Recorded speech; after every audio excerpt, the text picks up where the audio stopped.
Tom Scoops Papa's Paper, Part F.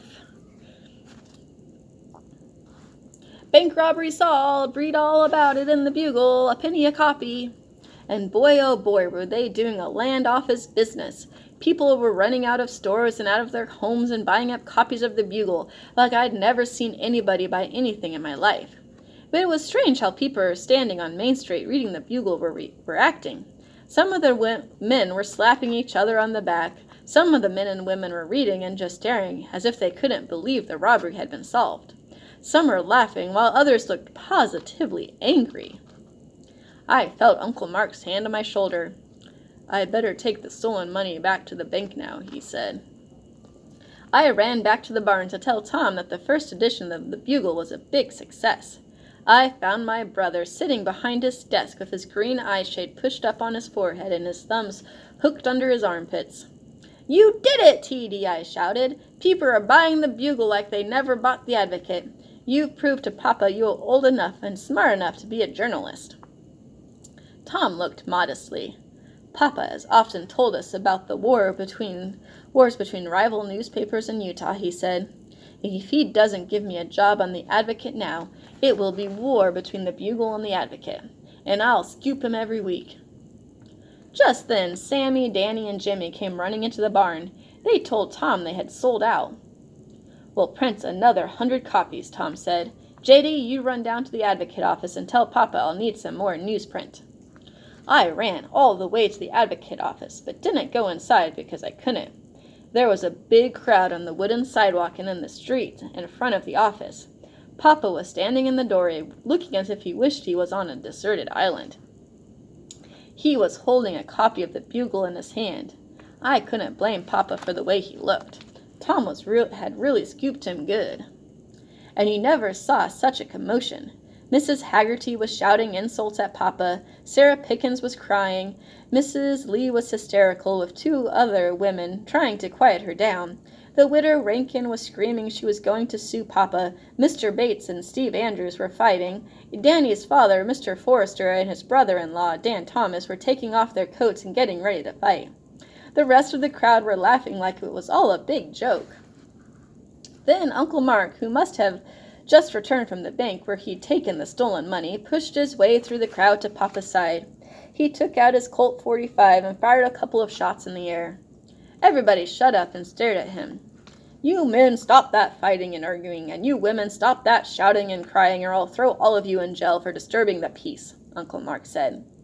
Everybody in town knew Uncle Mark never made idle threats. The fighting stopped and there was complete silence. "If any of you have complaints to make," Uncle Mark said, "you will act like law-abiding citizens and come to my office and sign a complaint. If any of you think you have grounds for a libel suit, you will consult your attorney and act on his advice. I will not tolerate a mob. Now break up this crowd and go about your business."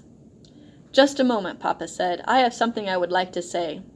I cannot condone what my son has done and assure you who are concerned that he will be severely punished. But the fact remains that he and Basil Kokovinas did solve the bank robbery. If it had not been for these 2 boys, many of you who are depositors at the bank would have lost your money." That made the crowd think, as many began to nod their heads. Then Papa held up a copy of the Bugle. "As for the local news column," he said, "none of it is really news except for the pups the Winters family have to give away and the kittens the Carters have to give away, and the items about the boys in town clearing the weeds from the Smith's vacant lot. Nothing else in this local news column is news, because they are things that people in this town have known about for some time. All my son has done is to bring out into the open what has been said over backyard fences. I admit it was a cruel thing to do and in very bad taste, but he is only a boy and didn't know any better. I apologize to each of you for what he has done, and will make him apologize to each of you. Thank you for listening to me." The crowd broke up, but Papa looked to be as angry as a burro with a cockaboler under his pack saddle. He walked so swiftly towards our house that I had to run to keep up with him. He didn't slow down or stop until he entered our barn, where Tom and the reporters were waiting. "Where's the newsprint?" Tom asked, as if surprised. "I'll newsprint you," Papa said, and I thought from the way he said it that Tom was due for the first whipping of his life. Then Papa sort of swallowed a couple of times. Ask your friends to leave, he said. All the reporters left except me. Tom leaned back on his nail-keg chair and pushed his green eye shade up on his forehead. What is the idea? He asked, as if just curious and not scared at all. Papa's face turned red and his cheeks puffed up like a squirrel with a jaw full of nuts. He sat down on a bale of hay. Finally he spoke. You have caused your mother and me more anguish and embarrassment in one day than all the kids in town put together could cause their parents in a year, Papa said. To my astonishment, Tom grinned. Are you sure you aren't just upset because I scooped the Advocate, Papa? He asked. Solving the bank robbery was good journalism, Papa admitted. You and Basil did the community, and especially the depositors at the bank, a great service. Tom nodded wisely. I guess that proves I'm old enough to learn how to run the Washington Press and help you at the Advocate, he said. I haven't finished yet, Papa said. Your local news column, except for 3 items, wasn't news fit to print. In the first place, it wasn't news at all, because every adult in town already knew about the Haggertys, Sarah Pickens, Mrs. Lee's brother, and all the rest of it. In the second place, it was a type of journalism that feeds on scandal, that hurts people and is in very bad taste. Papa paused for a moment to let that sink in. A good journalist doesn't deliberately hurt people just to sell newspapers, he said. It is true a good newspaperman seeks to expose evil when that evil is a threat to the community. If a public official is corrupt, it is the duty of a newspaper editor to expose that official as being corrupt, because a newspaper is thereby performing a good service for the community. But when you print that Mrs. Haggerty's nagging drives her husband to drink, and all the other scandal in your local news column, that is an invasion of their privacy and subject to libel laws. Moreover, it performs no useful service for the community. That your mother and I do quarrel on occasion, as you are well aware. It is a part of married life. But how would you like it if somebody printed in a newspaper that your mother and I were fighting like cats and dogs all the time? I'd never seen Tom so dejected as he bit his lower lip.